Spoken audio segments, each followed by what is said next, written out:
हरे कृष्ण। आपका दिन मंगलमय हो और प्रभु की कृपा हमेशा आप पे यूं ही बनी रहे। इसी मंगल कामना के साथ आज हम श्रवण पान करेंगे कार्तिक मास महात्म्य का 29वां और 30वां अध्याय। सर्वप्रथम सुनेंगे पीपल पथवारी कथा, उसके बाद कार्तिक मास महात्म्य और अंत में सुनेंगे तुलसी चालीसा। वीडियो शुरू करने से पहले यदि आपने चैनल को सब्सक्राइब नहीं किया है तो चैनल को सब्सक्राइब कर बेल आइकन को जरूर दबा लीजिएगा ताकि आगे आने वाली वीडियो के नोटिफिकेशन आप तक टाइम पर पहुंचते रहे। आइए वीडियो शुरू करते हैं। पीपल पथवारी की कथा। एक गुजरी थी, उसने अपनी बहू को कहा, जाओ बहू, दूध दही बेच आओ। बहू जब दूध दही बेचने के लिए गई तो रास्ते में कुछ औरतें पीपल पथवारी को सींच रही थी। उनको देखकर उस बहू ने पूछा कि आप ये क्या कर रही हैं। तब औरतें बोली कि हम तो पीपल पथवारी सींच रही हैं। तब बहू ने पूछा कि ऐसा करने से क्या होता है। तब औरतें बोली कि पीपल पथवारी सींचने से अन्न धन मिलता है और 12 वर्ष का बिछुड़ा हुआ पति मिल जाता है। तब वह बहू बोली कि यदि ऐसी बात है तो आप तो पानी से सींच रही हैं और मैं दूध दही से सींचूंगी। तब वह बहू हर रोज दूध दही पीपल पथवारी में सींच कर घर वापस चली जाती। घर जाते ही सास कहती कि लाओ बहू, दूध दही के दाम दो। तब बहू कहती कि कार्तिक का महीना पूरा होगा तब लाकर दूंगी। कार्तिक मास पूर्ण हो गया। कार्तिक की पूर्णिमा आई और पूर्णिमा के दिन बहू पीपल पथवारी के धरना लेकर बैठ गई। पीपल पथवारी ने पूछा कि आप मेरे पास क्यों बैठी हैं। तब बहू ने कहा, सास दूध दही के दाम मांग रही है। तब पीपल पथवारी ने कहा कि मेरे पास कौन से दाम रखे हैं, ये पान पत्ते पत्थर रखे हैं, ये ले जाओ और गुल्लक में रख देना। बहू ने वैसा ही किया। वो पान पत्ते पत्थर इकट्ठे करके घर ले गई और गुल्लक में रखकर कंबल ओढ़कर सो गई। सुबह जब सास उठी तो ओबरी खोलकर देखी तब उसमें हीरे मोती जगमगा रहे थे। सास ने आवाज लगाई, बहू इतना धन कहाँ से लाई हो। बहू ने आकर देखा तो सच में वहाँ हीरे मोती जगमगा रहे थे। बहू ने सास को सारी बात बता दी। तब सास ने कहा कि यदि ऐसी बात है तो अब की बार जब कार्तिक मास आएगा तब मैं भी पीपल पथवारी सींचूंगी। अगली बार जब कार्तिक मास आया तो सास दूध दही तो बेच आती और बर्तन धोकर पीपल पथवारी में डाल देती। घर आते ही अपनी बहू से कहती, बहू तुम मुझसे दूध दही के दाम मांग। तब बहू ने कहा, सास जी कभी बहू भी सास से दूध दही के दाम मांगती है क्या। तब सास ने कहा, नहीं तू मांग। तब बहू ने कहा, लाओ सासू जी दूध दही के दाम दो। सासू ने कहा कि कार्तिक का मास पूर्ण होगा तब लाकर दूंगी। कार्तिक का मास पूर्ण हो गया और पूर्णिमा के दिन सास पीपल पथवारी के पास धरना लेकर बैठ गई। पीपल पथवारी ने उसे भी पान पत्ते पत्थर दे दिए और वे ले जाकर गुल्लक में रख दिए और कंबल ओढ़कर सो गई। सुबह जब बहू उठी और गुल्लक खोलकर देखा तो उसमें कीड़े मकोड़े चल रहे थे। बहू ने आवाज लगाई, सासू जी ये क्या। सास ने आकर देखा तो सच में उसमें कीड़े मकोड़े चल रहे थे। तब सासू ने कहा कि पीपल पथवारी तो दूबड़ी पिट्टी है, जिसने तुझको तो धन दिया और मुझे कीड़े मकोड़े दिए। तब सब कोई कहने लगे कि बहू तो सत्य की भूखी सींची थी और सास धन की भूखी। हे पीपल पथवारी माता, जैसे आपने बहू की मन इच्छा पूर्ण की वैसे ही अपने सब भक्तों की मन इच्छा पूर्ण करना। अब श्रवण पान करते हैं कार्तिक मास महात्म्य का 29वां और 30वां अध्याय। राजा पृथु पूछने लगे कि हे नारद जी, आप वेद शास्त्र तथा पुराणों के जानने वाले हैं, सो कृपा करके यह बतलाइए कि किस देवता की कितने कितने परिक्रमा होती है और उनका क्या फल होता है। यह वार्ता सुनकर नारद जी कहने लगे कि देवी का 1, सूर्य की 7, अग्नि की 7, गणेश जी की 3, शिव जी की आधी, पितरों की 3 अथवा 4 परिक्रमा होती है। इस संबंध में ब्रह्मा जी का कहा हुआ एक इतिहास सुनो, जिसमें बृहस्पति जी तथा इंद्र का संवाद है। वैवस्वत मनवंतर में एक समय सब देवताओं सहित इंद्र बृहस्पति जी के पास जाकर पूछने लगे कि हे गुरुदेव, ब्रह्म काल से पहले यह सृष्टि कैसी थी, इंद्र तथा अन्य देवगण कैसे थे और उनका कर्म कैसा था। यह सुनकर बृहस्पति जी कहने लगे, उस समय की बात तो हम भी नहीं बता सकते, क्योंकि उस समय को 6 मनवंतर बीत चुके हैं। परंतु आपके ही नगर में एक सुधर्मा नाम वाला है, वह सब कुछ बता सकता है, अतएव उसके पास चलिए। तब बृहस्पति जी सब देवों तथा इंद्र के साथ सुधर्मा के पास आए। सुधर्मा ने गुरुजी सहित इंद्र आदि देवों का पूजन तथा आदर सत्कार किया। इंद्र सुधर्मा की राज्य लक्ष्मी तथा वैभव देखकर दंग रह गया। तत्पश्चात कहने लगा, हे सुधर्मा, इतने लक्ष्मी तुमको कैसे प्राप्त हुई, तुमने कौन सा यज्ञ दान तथा तप किया था।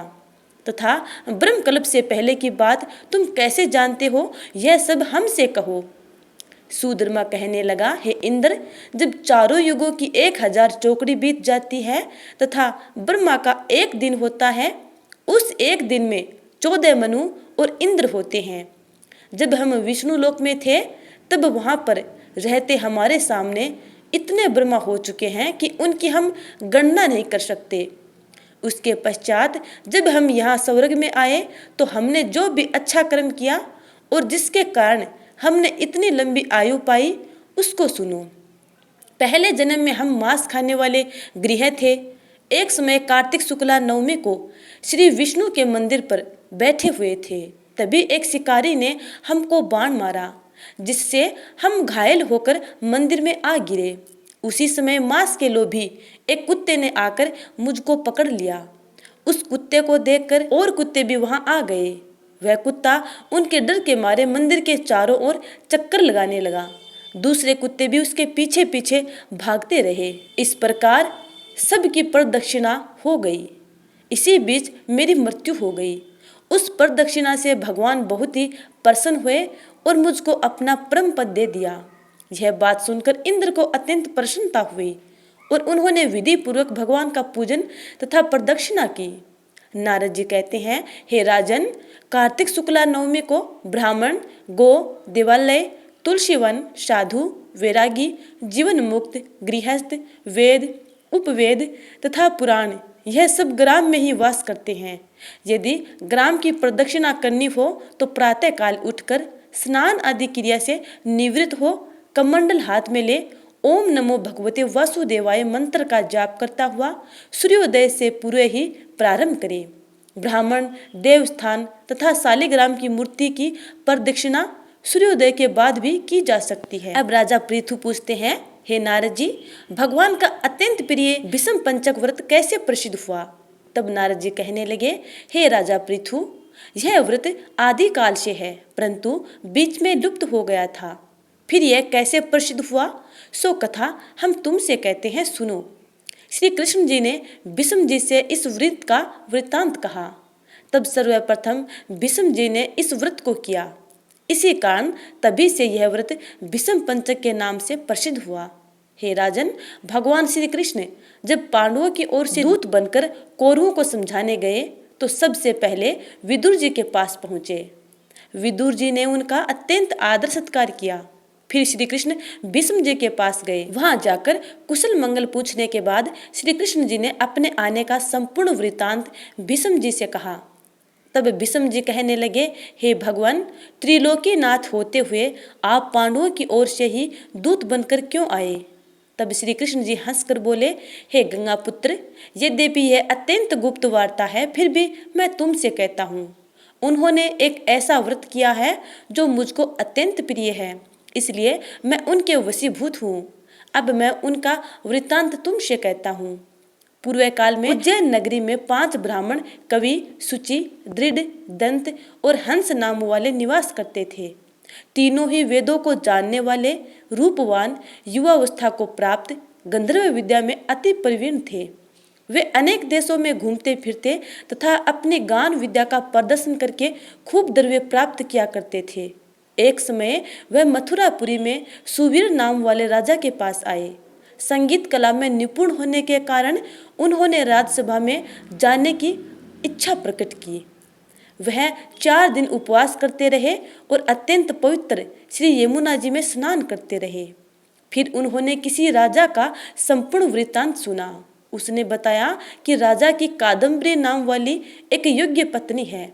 वह संगीत विद्या में निपुण, राग तथा कंठ में अत्यंत प्रवीण, नाचने में दक्ष तथा रूप यौवन में अद्वितीय सुंदरी है। वह प्रतिदिन एकांत में राजा के सामने नृत्य करती तथा गाती है। ऐसा सुनकर वे राजा के यहाँ पर पहुँच गए। राजा ने उन 5 को बुलाया। वहां पहुंचकर उन्होंने राजा को आशीर्वाद दिया और बैठ गए। कादम्बरी ने उनको संगीत विद्या में अति निपुण समझकर विशेष नृत्य किया। जब उसने चक्र में ताल दिया तो उन ब्राह्मणों ने उसको रोक दिया। उसने चक्कर छोड़ यथा योग्य ताल दिया, मगर चक्र खंडित नहीं किया। इस पर कादम्बरी का रूप और गुण देखकर वह पांचों उस पर मोहित हो गए। कादम्बरी भी पांचों को देखकर उन पर मोहित हो गई। उसने रात्रि को चोरी छिपे ब्राह्मणों के पास अपनी एक सखी के हाथ यह संदेश भेजा कि पांचों में से एक एक प्रतिदिन नगरी से दूर उत्तरी कोण में यमुना तट के समीप जन शून्य लताओं से ढका हुआ अनंत नामक तीर्थ है। वहां पर मेरे पास आकर अपनी अपनी विद्या तथा गुण का प्रदर्शन करो। मैं भी वीणा तथा राग की अपनी कुशलता दिखाऊंगी। भगवान कहते हैं, हे भीष्म जी, एक ब्रह्मचारी जो मेरा भक्त था, दुष्ट संगीत के भय से गांव के अति दूर वहां रहता था। उन दिनों वह भीष्म पंचक व्रत करता हुआ देवालय में पूजन करता था। कार्तिक शुक्ला एकादशी के दिन उन संगीतज्ञ ब्राह्मणों में से कवि नाम वाला ब्राह्मण वहां पर आया। कादम्बरी भी मुनि के उस स्थान पर पहुंच गई। वहां मुनि ने जिस प्रकार पूजा की, उस कवि नामक ब्राह्मण ने भी उसी प्रकार भगवान का पूजन किया।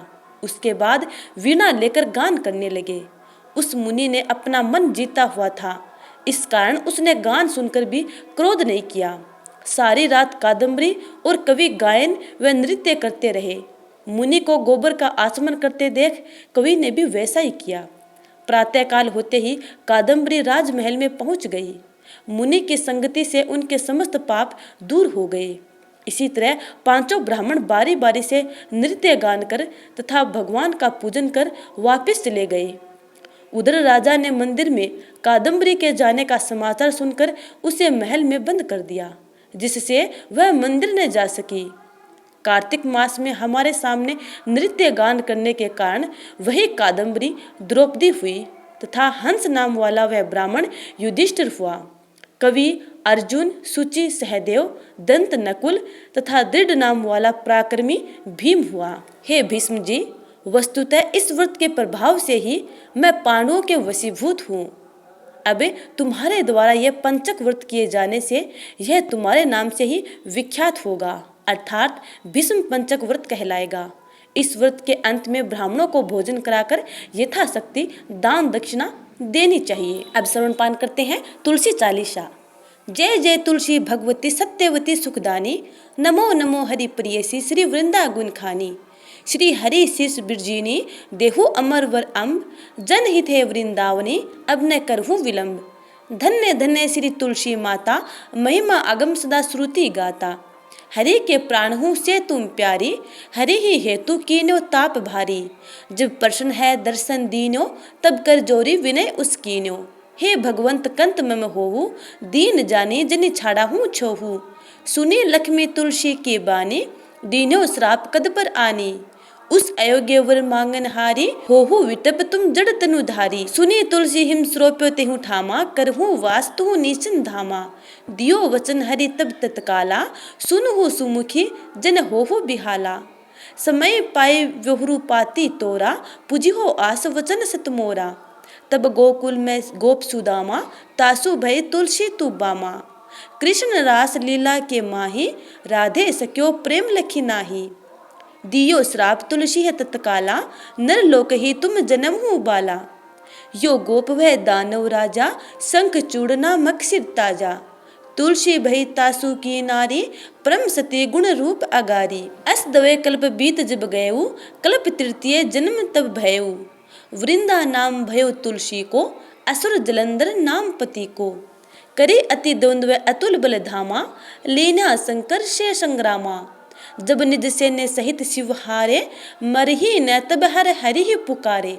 पतिव्रता वृंदा थी नारी, को न सके पति ही संघारी। तब जलंधर ही भेष बनाई, वृंदा ढीघरी पहुँचो जाई। शिव हित लही करी कपट प्रसंगा, कियो अस्तित्व धर्म तो ही भंगा। भयो जलंधर कर संघारा, सुनी उर शोक उपारा। तीक्ष्ण दियो कपट हरि टारी, लखे वृंदा दुख गिरा उचारी। जलंधर जस हत्यो अभीता, सोई रावण तस हरि ही सीता। अस परस्तर सम हृदय तुम्हारा, धर्म खंडी मम पति ही संघारा। यही कारण लही श्राप हमारा, होवे तनु पाषाण तुम्हारा। सुनी हरि तुरत ही वचन उचारे, दियो श्राप बिना विचारे। लख्यो न निज करतूति पति को, छलन चह्यो जब पार्वती को। जड़मति तुहु अस हो जड़ रूपा, जग मह तुलसी विटप अनूपा। धगवै रूप हम साली ग्रामा, नदी गंड के बीच ललामा। जो तुलसी दल हम ही चढ़ई है, सब सुख भोगी परम पद पई है। बिनु तुलसी हरि जलत शरीरा, अतिशय उठत शीस उर पीरा। जो तुलसी दल हरि शीस धारत, सो सहस्त्र घट अमृत डारत। तुलसी हरि मन रंजनी हारी, रोग दोष दुख भंजनी हारी। प्रेम सहित हरि भजन निरंतर, तुलसी राधा में नहीं अंतर। व्यंजन हो छपन हो प्रकारा, बिनु तुलसी दिल न हरि ही प्यारा। सकल तीर्थ तुलसी तरु छाई, लहत मुक्ति जन संशय नाही। कवि सुंदर एक हरि गुण गावत, तुलसी ही निकट सहस गुण पावत। बसत निकट दुर्वासा धामा, जो प्रयासते पूर्व ललामा। पाठ कर ही जो नित नर नारी, हो ही सुख बास ही त्रिपुरारी। तुलसी चालीसा पढ़ही, तुलसी तरु ग्रह धारी। दीप दान करी पुत्र फल पावही, बंदे फू नारी। सकल दुख दरिद्र हरि हार हवे परम प्रसन्न। आसे धन जन लड़ही, ग्रह बस ही पूर्णा अत्तर। लाही अभिमत फल जगत में, लाही पूर्ण सब काम। जय दिल अर्प ही तुलसी, तह सहस बस ही हरि नाम। तुलसी महिमा नाम, लख तुलसी सूत सुख राम। मानस 40 रचो जग में, तुलसीदास। तो प्यारे स्नेहीजनों, ये था कार्तिक मास मातम में तुलसी चालीसा। उम्मीद करती हूँ कि आपको ये वीडियो अच्छा लगा है। यदि अच्छा लगा है तो लाइक कमेंट कर देना और आगे आने वाली वीडियो का इंतजार करना। तब तक के लिए जय श्री राधे।